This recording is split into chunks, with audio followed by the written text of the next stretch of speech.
قرآن پاک کے سورہ بقرہ آیت 251 میں ہے کہ اور قتل کیا داؤد علیہ السلام نے جالوت کو، اور اللہ تعالیٰ نے حضرت داؤد علیہ السلام کو سلطنت اور حکمت عطا فرمائی اور ان کو جو چاہا سکھایا۔ آج کی ویڈیو میں ہم جانیں گے کہ حضرت طالوت کس طرح بادشاہ بنے اور حضرت داؤد علیہ السلام نے کس طرح ظالم بادشاہ جالوت کو قتل کیا، اور پھر اللہ تعالیٰ نے حضرت داؤد کو حکمت، نبوت اور سلطنت سے سرفراز کیا۔ ایک روایت میں ہے کہ ایک دن بنی اسرائیل نے حضرت شموئیل علیہ السلام سے کہا کہ اے حضرت، آپ ہمارے لیے اپنے رب سے دعا کیجئے تاکہ اللہ تعالیٰ پھر ہم کو سلطنت عطا فرمائے اور ہم لوگ خدا کے دشمنوں کو مار کر زیر کریں اور ایک سردار بھی ہم پر مقرر کرے کہ ہم لوگ اس کے اقتدار میں جہاد کریں۔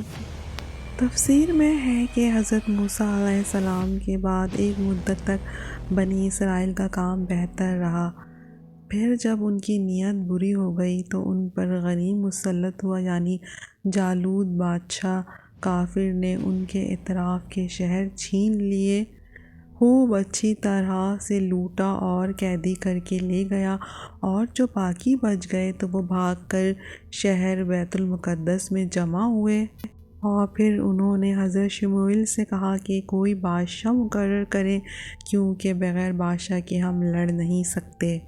طالوت ایک شخص تھا بنی اسرائیل میں اور وہ کسی کے چوپائے چراتا تھا۔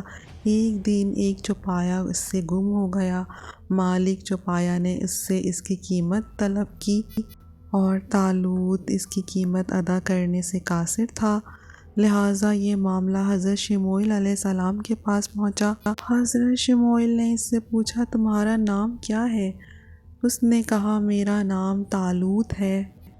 تب شموئیل علیہ السلام نے اس کو بغور دیکھا۔ ایک روایت میں ہے کہ حضرت جبرائیل علیہ السلام نے ایک شاخ بہشت سے لا کر شموئیل کو دی اور پھر کہا جس کا قد اس شاخ کے برابر ہوگا وہی بنی اسرائیل کا بادشاہ بنے گا اور اس کا نام طالوت ہوگا۔ اور پھر جب حضرت شموئیل علیہ السلام نے اس شاخ سے طالوت کا قد ناپا تو وہ بالکل اس کے برابر نکلا۔ پھر حضرت شموئیل علیہ السلام نے قوم بنی اسرائیل سے کہا کہ اللہ تعالیٰ طالوت کو تم میں بادشاہ کرے گا۔ جب طالوت بنی اسرائیل کے بادشاہ بن گئے تو آپ نے بنی اسرائیل کو جہاد کے لیے تیار کیا اور کافر بادشاہ جالوت سے جنگ کرنے کے لیے اپنی فوج کو لے کر میدان جنگ میں نکلے۔ جالوت بہت ہی طاقتور اور نہایت ہی قد آور بادشاہ تھا۔ جب دونوں طرف کی لشکر میدان میں لڑائی کے لیے صف آرا کر چکی تو حضرت طالوت نے اپنے لشکر میں یہ اعلان کیا کہ جو شخص جالوت کو قتل کرے گا میں اپنی شہزادی کا نکاح اس کے ساتھ کروں گا اور اپنی آدھی سلطنت بھی اس کو عطا کر دوں گا۔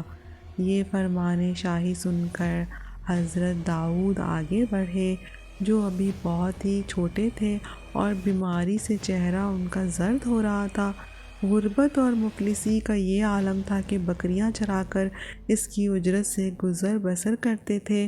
روایت میں ہے کہ جب حضرت داؤد علیہ السلام گھر سے جہاد کے لیے روانہ ہوئے تو راستے میں ایک پتھر یہ بولا کہ اے حضرت داؤد علیہ السلام مجھے اٹھا لیجئے کیونکہ میں حضرت موسیٰ علیہ السلام کا پتھر ہوں۔